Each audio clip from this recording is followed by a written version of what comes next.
chaque fois que ton père ou ta mère te souffle une petite phrase d'encouragement ou de bénédiction, je t'assure que tu as l'impression d'être un aigle.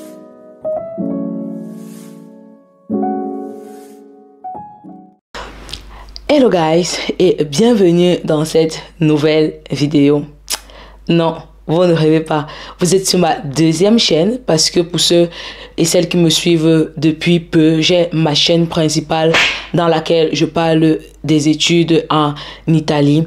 Et c'est clair que comme je suis quelqu'un qui a une tête qui est vraiment pleine d'idées, je voulais partager autre chose que uniquement les études en Italie. Et j'ai donc décidé de créer une deuxième chaîne pour que la chaîne principale ne soit pas saturée, ok? Et voilà, cette nouvelle chaîne, c'est un peu mon espace à moi, mes idées, mes réflexions et ce que je pense être positif à partager avec vous. So, welcome. Si les idées que je partage ici sur cette nouvelle chaîne vous plaisent, n'oubliez pas de vous abonner, de liker et puis voilà, de partager autour de vous. Aujourd'hui, on va parler d'un sujet, ok, celui de savoir si on devrait tout dire à nos parents lorsque on vit en Europe. Je suis arrivée en Europe, j'étais très jeune, ok. Je ne vais pas dire que je suis vieille, non, absolument pas, ok. J'étais très jeune, ok. Et pour la plupart aussi d'entre nous, lorsque nous arrivons à l'âge de 18-19 ans. Pour ceux qui ont eu la chance de grandir avec leurs parents au pays, un père et une mère à la maison, voilà, d'avoir une éducation vraiment très familiale. On va pas se mentir que papa et maman sont nos repères, ok. Ils sont vraiment nos repères et on croit fermement comme une parole d'évangile à tout ce qu'ils nous disent. Ok, c'est clair que si papa nous demande de monter, on va monter quoi, descendre, on va descendre, des fois même sans réfléchir parce qu'on sait que de toutes les façons, papa ou maman, ils ne peuvent pas se tromper par rapport à ce qu'ils nous demandent de faire. Ok, bien. D'une autre part, il y en a qui, bien même avant d'arriver en Europe, ok, sortent de la maison vraiment très tôt, d'accord. Les enfants qui sont vraiment, moi je les appelle souvent les enfants prématurés là, qui sortent de la maison très tôt et qui commencent à avoir leur indépendance assez tôt avant même de venir en Europe, ok. Donc, et moi, je fais vraiment partie de ces personnes-là, ok? Je fais partie des personnes qui ont eu le baccalauréat et à peine ils ont eu le baccalauréat, ils sont sortis de la maison, quoi. Même si j'allais à la fac, à l'université, au pays, et que j'avais quand même papa ou maman qui venaient me rendre visite de temps en temps, j'étais déjà hors de la maison, quoi, ok? Il fallait que j'apprenne à me débrouiller, à me battre, à gérer mon argent du mois qu'on me donnait chaque fois. Une fois qu'on arrive en Europe, ok, les choses changent, ok? Like, on n'a plus cette impression-là d'être entouré et d'être vraiment dans ce petit cocooning là, je sais pas si on se comprend quoi. On n'a plus le sentiment d'être protégé, ok? On a un peu cette idée là de vouloir faire les choses comme on les entend,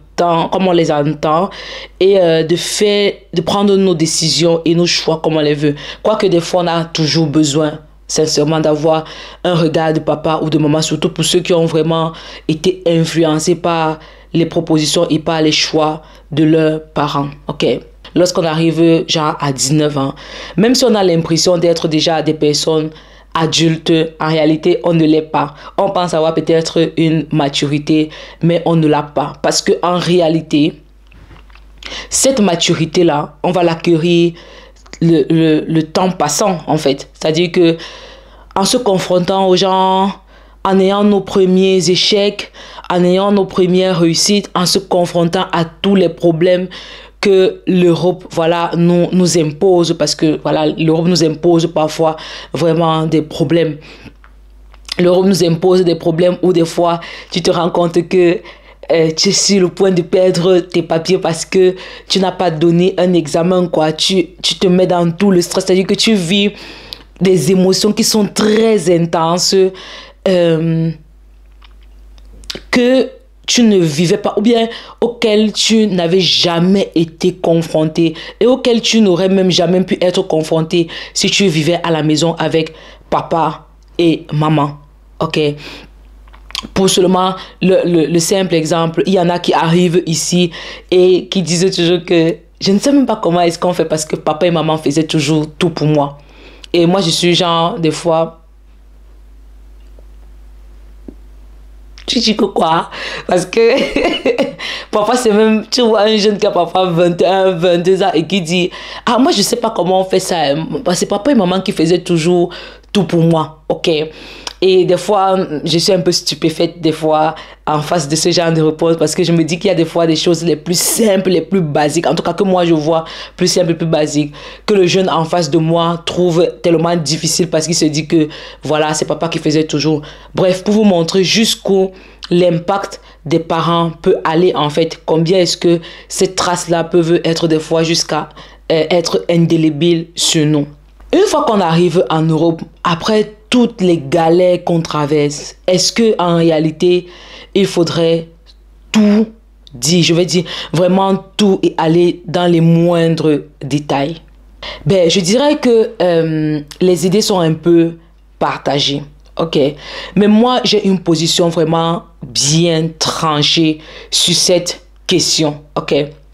Alors, je pense que non. On ne devrait pas tout dire aux parents. Quoique je sais que j'ai des amis autour de moi qui, lorsqu'ils ont le moindre bobo, le moindre souci, appellent directement au téléphone. Papa, ça ne va pas, maman, ça ne va pas, et tout et tout.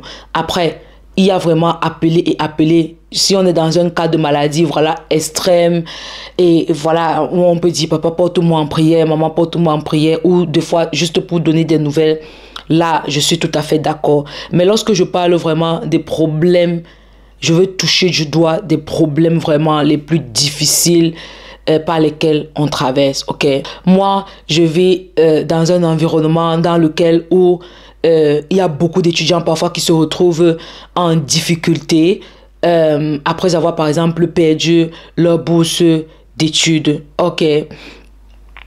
Et ce sont parfois des parents qui sont vraiment qui sont dans des familles vraiment très modestes, ok, au point où papa n'est pas capable, après cet échec-là, après qu'il ait perdu sa bourse d'études, que papa ne soit pas vraiment capable de lui envoyer de l'argent de poche chaque mois, de lui envoyer un 300 ou 400 euros chaque mois.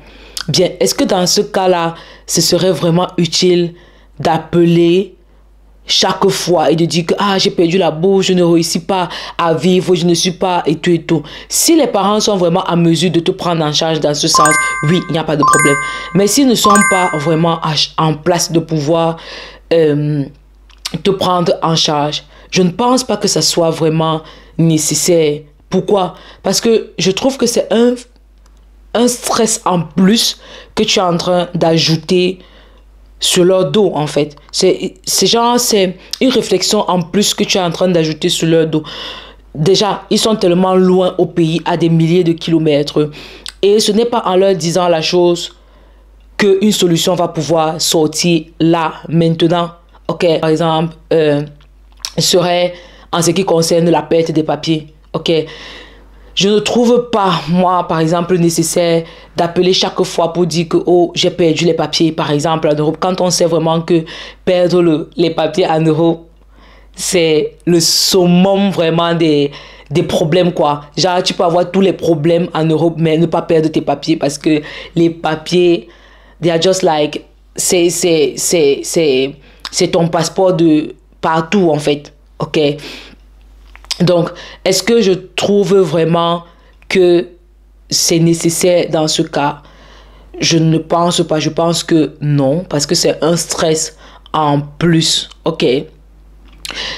Mais je pense que on pourrait appeler les parents très souvent pour solliciter, par exemple, leur bienveillance ou de pouvoir nous orienter dans un choix qu'on voudrait faire.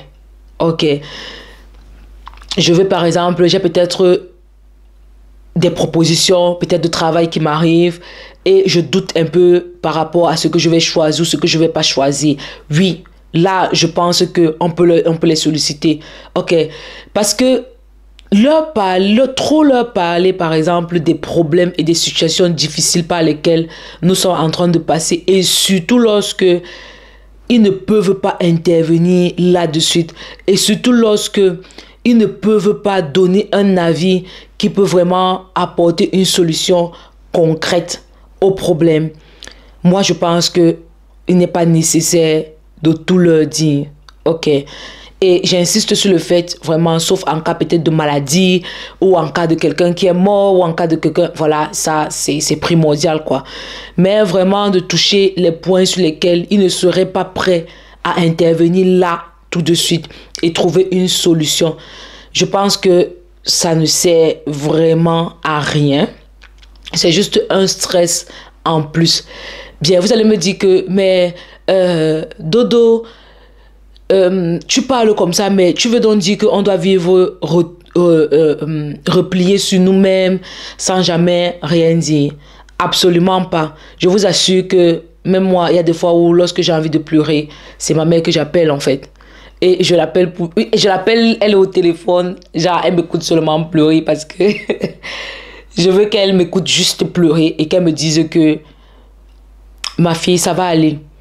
Des fois même sans même lui dire ce qui ne va pas. Parce qu'elle va écouter, elle va me dire que parfois tu as envie de verser tes larmes, tu as besoin de réconfort. Oui, dans ce sens-là, je vous dirais que appeler les parents, parler avec eux, si vous avez vraiment besoin de réconfort, OK. Un examen, par exemple, que tu allais donner et ça n'a pas marché, tu as envie vraiment de, les Italiens disent de te sfogare, OK. C'est-à-dire que de pouvoir vider ton cœur, vider ton sac, OK. Oui, là tu peux appeler papa ou maman et te plaindre et pleurer et leur dire maman j'ai donné cet examen, pourquoi est-ce que je n'ai pas passé et tout. Tu as vraiment envie de pleurer sans que quelqu'un ne te juge et que quelqu'un te dise que écoute mon fils, ma fille, c'est pas grave, OK, tu es bien plus brave que ça. Tu sais, demain tu vas te relever et tu vas avancer parce que quoi qu'on dise, hein, les paroles des parents sont des bénédictions, OK.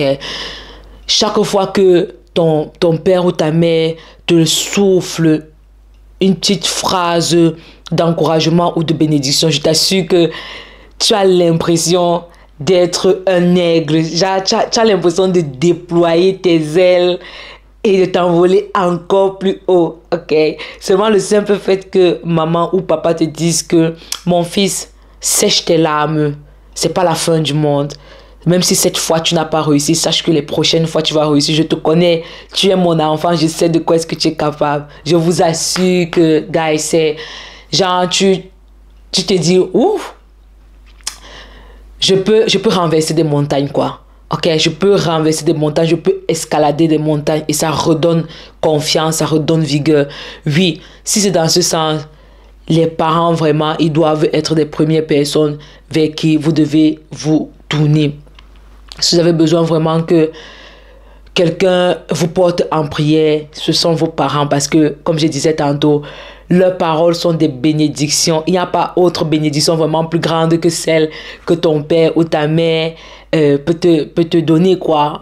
Et oui, dans ce sens, ouais, on a besoin de nos parents. Si on traverse, comme j'étais en train de dire, des périodes vraiment de turbulence, et qu'on a besoin de la chaleur familiale, de les écouter, voilà, ça redonne force, OK. Moi, je suis vraiment pour, dans le sens d'appeler les parents lorsque on a vraiment envie de vouloir recréer vraiment cet amour familial, de vouloir se ressentir comme à la maison. Là, je suis tout à fait d'accord. Mais si c'est pour les appeler chaque fois, pour leur expliquer tous les problèmes du monde, leur raconter comment est-ce que, oh, j'ai perdu les papiers, oh, comment je ne vis pas, je ne sais pas trop quel genre de problème, où ils ne peuvent vraiment pas intervenir. Des fois, c'est mieux parfois de mener certaines batailles en silence. sans vraiment trop leur en parler, pour ne pas trop aussi les inquiéter. Peut-être de les en parler à la fin lorsqu'on a essayé de trouver une solution. Alors à moi, j'en parle vraiment par expérience. Il y a genre des situations que j'ai traversées dans cette Europe où je leur disais souvent, papa, maman, j'ai vraiment besoin que vous me portez en prière. Je passe des moments qui ne sont pas très, voilà, qui sont un peu délicats. Mais bon, ça va aller, c'est rien de grave, je vais pouvoir. Vous savez, des fois, même quand vous leur dites comme ça, ils vont insister pour dire que non, qu'est-ce qu'il y a? Tu dois nous dire ce qui ne va pas, hein? Pourquoi tu ne parles pas et tout et tout. Mais des fois, tu te dis, non, ce n'est rien de grave. C'est juste qu'en ce moment, je traverse une période qui est un peu assez turbulente et voilà, mais il n'y a rien de grave. Je vais trouver une solution parce que de toutes les façons, hein, qu'il pleuve ou qu'il neige, vous trouverez une solution à ce problème. Et je ne pense pas qu'il y ait vraiment lieu de les stresser à tout moment avec ce problème. Ok? Parce que de toutes les façons, vous allez trouver une solution à ce problème. Mais vraiment, avec ma petite expérience, je me dis que c'est pas tout qu'on dévoile aux parents. On ne leur parle pas de tout. Surtout si vous avez aussi des parents qui ont des santé qui sont vraiment fragiles. Pensez aussi un peu à leur santé et essayez de partager peut-être plus de moments joyeux que de moments peut-être pas joyeux, quoi. Ok? Et ça passe vraiment par quelque chose qu'on apprend à cultiver tous les jours. Ce n'est pas que un beau matin, on se lève et on a vraiment cette faculté-là et cette capacité-là vraiment à pouvoir communiquer avec les parents dans ce sens, ok? Parce que je vous assure que lorsqu'on vient d'arriver, on a envie de tout leur raconter jusqu'au moindre détail. Mais le temps passant et chemin faisant, on se rend compte que, tiens, je peux dire ceci à papa, je peux dire ceci à maman, je ne peux pas dire ceci. Ou des fois même, tu as envie de dire plutôt quelque chose à papa et tu n'as pas envie que cette chose-là, que maman la sache en fait. T'as dit que et vice-versa, ok?